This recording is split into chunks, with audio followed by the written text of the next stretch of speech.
As most of the people in this country know, a large, depends on what word the media wants to use. At first it was a protest, then it turned into a riot, and it was a mob, and it was an insurrection, and there's been many words to describe I'll use another one, the storming of the United States Capitol last week. First of all, years ago, Colin Kaepernick kneeled during the national anthem as a form of protest against unjust police brutality.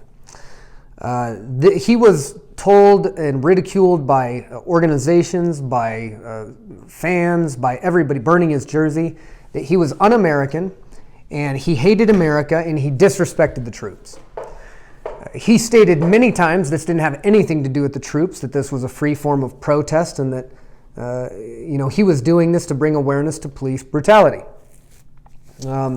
Later on, we would deal with the George Floyd case, which not only sadly ended with the death of Mr. Floyd, but it also led to the complete evaporation of COVID-19 in the headlines for a period of weeks.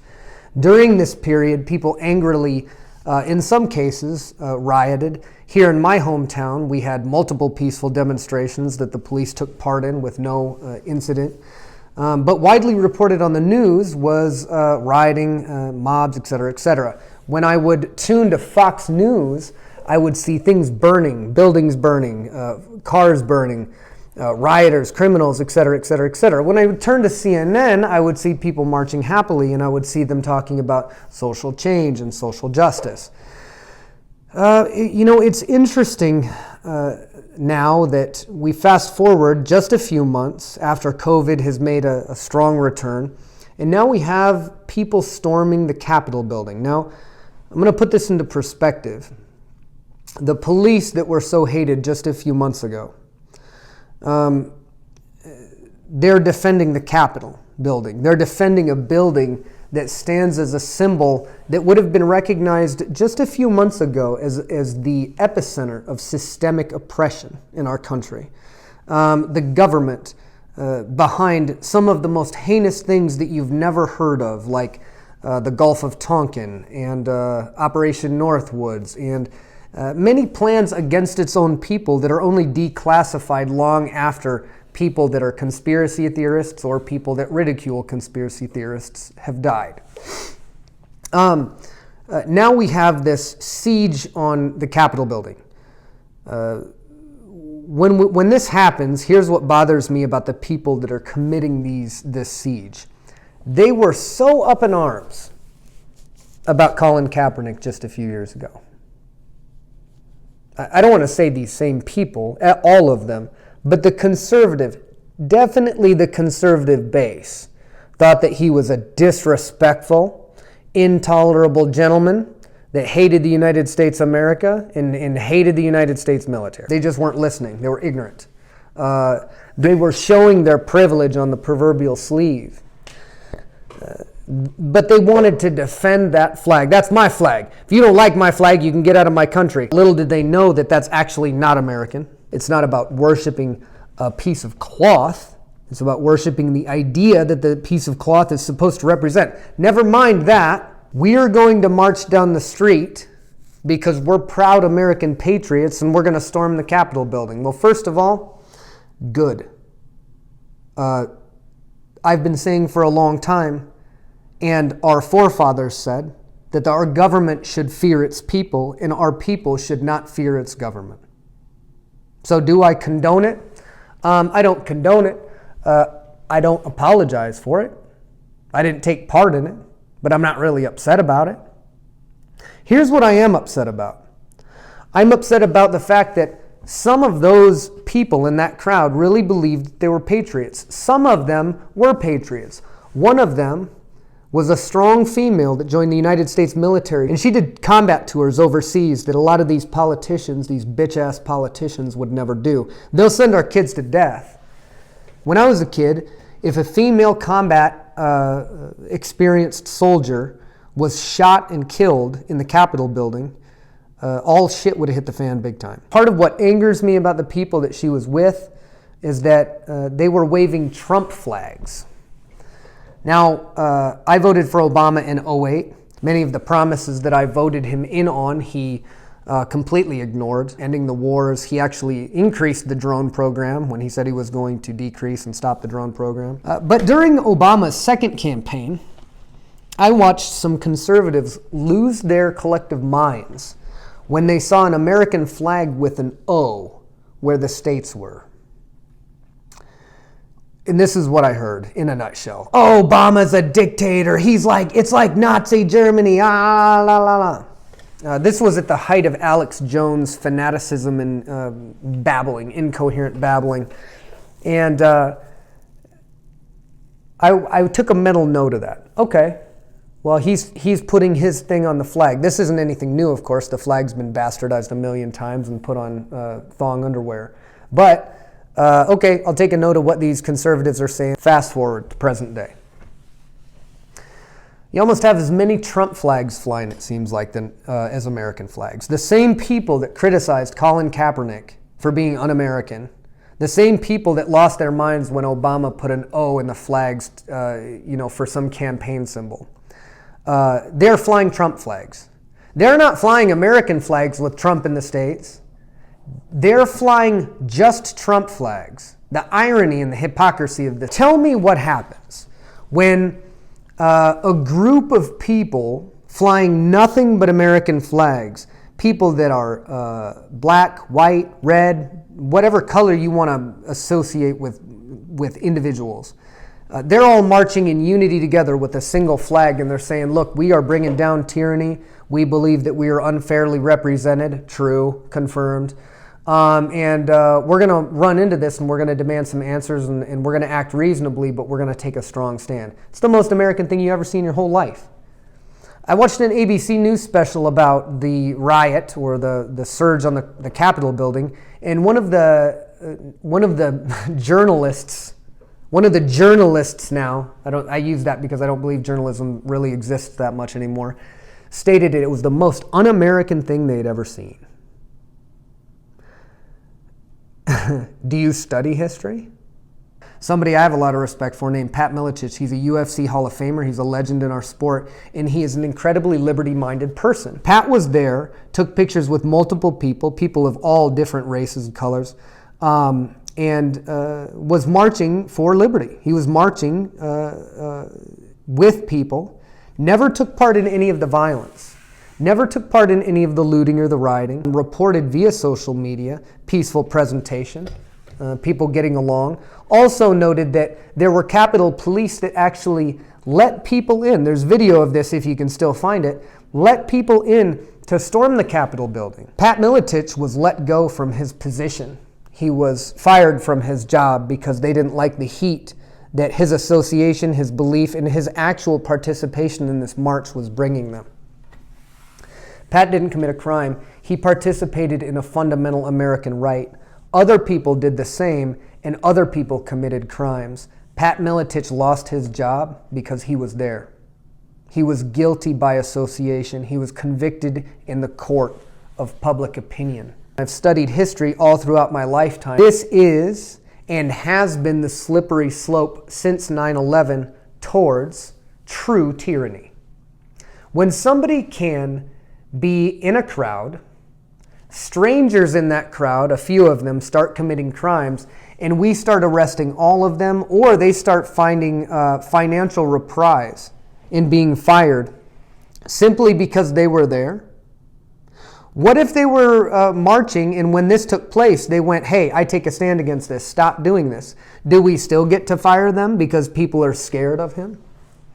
America, the response, the fact that Pat Miletich was asked to leave a job that he really helped support for a long time, the fact that Pat Miletich was let go and suffers financial distress potentially, or a loss of wealth or a loss of income because of his ideas is fundamentally un-American, and it's cowardly.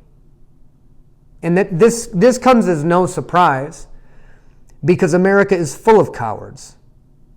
It's chock full of them. There's more cowards walking in America pretending to be brave advocates for social justice than ever before. And they're all over social media, telling you about how much you don't care and how much better than you they are. An all-time level of victimhood and whiner. Unbelievable amounts of victimhood, unbelievable amounts of negativity and complaining and acting generally like fucking losers, right? There is nothing admirable about any party, and the parties, as they are perceived to be, don't even exist anymore. They've changed so much ebb and flow through the generations that they don't even represent what they originally did. Conservatism? You think it's conservative to dress like a moron and storm a Capitol building and smash shit up? You're not conserving any money. You're not acting in a conservative fashion. You're not taking the high road. You're acting like an asshole.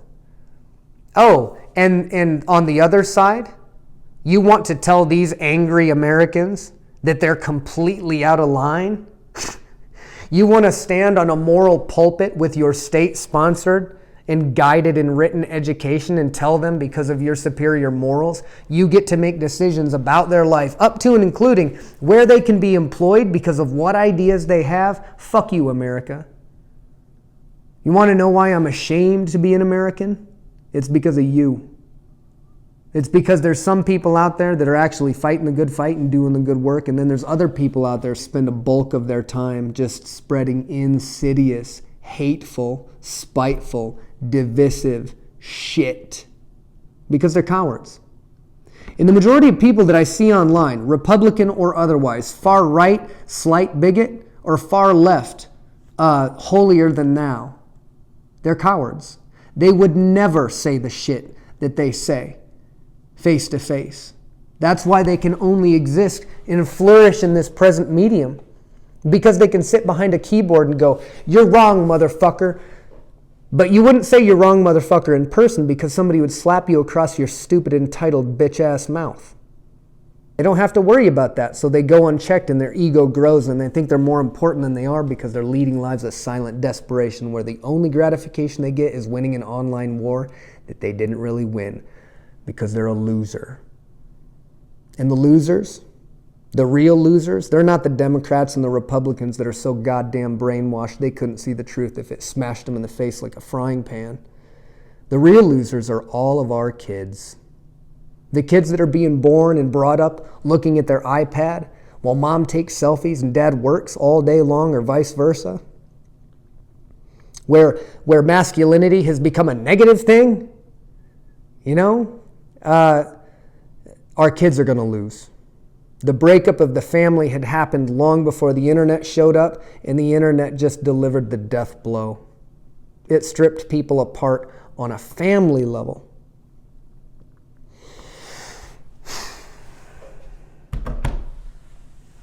They're all wrong. It's not about, this is my idea and that's your idea. But the overwhelming, looming concept of liberty is that we can have these ideas and we can support each other's right to express whatever we wish. Liberty now is more clearly defined to people as their opinion. And there are people out there right now that believe that their opinions and their ideas are worth so much more than yours that they should get to decide how you live your life. And those people, I would argue, are fundamentally un-American and fundamentally out of touch with what freedom and liberty actually means. And if they could stare into the face of somebody who gave their life for liberty, or somebody whose family gave their lives for liberty, I wonder if they would be so fervent in their rhetoric. It's like I'm at a loss for words. I never thought that we would come here. I never thought that we would be here. I never thought that our country was so fucking weak. I don't think people want to do what's right. I think they want a bunch of other people, online or otherwise, to look at them and go, "I think you're right." They want to be the perceived winners of the fight, but they would never be willing to fight. America is full of hot air. One side puffing their chest, the other side puffing their chest, and all of our children looking at a future more desperate, more desolate, and less prosperous than ever before. And that's on our shoulders. When our children are riddled with debt, when our children are picking up the pieces of a burned world that you left behind, you're going to be accountable for it, and you're going to take that to your grave. We very well might be the most frowned upon, the most hated generation in American history because of our inability to identify fundamental principles of why this country was founded in the first place. And make no mistake, for the person that's ready to offer their immediate rebuttal about the establishment, about oppression, I know all that shit. There has never been a time in this country where people have not been being oppressed either within it or outside it by our taxpayer dollars. Not a single year. But we have to assume that we're not going to live in a utopian society, or at least not yet, and we have to slowly climb that ladder. Well, I think we were climbing that ladder till about 2000, and now we just went right down the slippery slope. And the sad thing is, people that are students of history and people that critically think and they have some foresight and they can understand the logic behind unintended consequences, they saw all this shit coming. Millions of people had talked about this type of thing, this type of potential insurrection, this potential peaking of division over time to a violent conflict event. And you know what we were told? We were told that we were kind of conspiracy theorists. You're unaccountable, America. And now what do I hear from those same people that called me conspiracy theorists or fringe extremist viewpoints? Crickets. You know why I hear crickets? Because they don't want to admit that they were wrong. They don't want to admit that they thought they were right and they weren't right. They don't want to admit that they didn't really care about America. They cared about their agenda and being perceived as correct or morally sound. The social justice warriors, the virtue signalers, the person who isn't going to just go out and vote. They're going to go out and vote and make a big production of how important the voting process was to them and all of the symbolism needed to dictate to you how much they care about you. Well, I don't buy it. I think the Republicans are full of shit. I think the Democrats are full of shit. I think any honest, truthful American that knows about the history of corruption of our government and our currency and our economic structure, who actually believes that the Democratic Party represents them or the Republican Party represents them, you, my friend, you're full of shit. You're a sucker. My grandpa's Christmas table over Christmas dinner, and I saw my dad and mom arguing liberal arguments to my conservative aunts and uncles. I went, why are there parties? Why do people have to claim allegiance to this party and label themselves? That seems like it divides people. And I'm going to Lamont Elementary and I'm saying the Pledge of Allegiance, and it's telling me a whole different fucking story. So why do we need parties? Well, I would later learn. We need parties so that people cannot think. We need parties so that people don't have to be accountable for picking an elected leader or official based on their policies individually. I just want to mark red, I just want to mark blue, and I want to pretend like I have any control over it. And that way, when I meet you and you say you're blue, I can say, I'm a Crip too.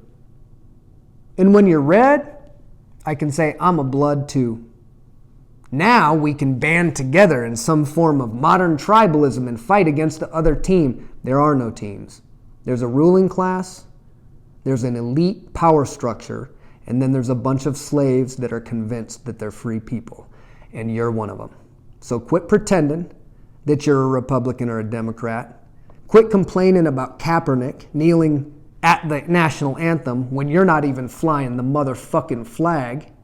And quit whining about a president on his way out of office and investing millions of dollars in taxpayer dollars as some way to impeach him just to show him who's boss. Losers. You're weak. You've taken the lessons of our forefathers. You've taken the lessons of our grandparents that fought and sacrificed, and suffered through shit you don't have to suffer through, but you're pretending you do. You're believing everything you're told by your fucking handlers. A lot of people talk about being woke, but the whole country has been lulled into the sleep of the social media age. And what maybe we're seeing isn't the rise of the Republicans or the rise of the Democrats or the rise even of civilization, but the rise of the machine.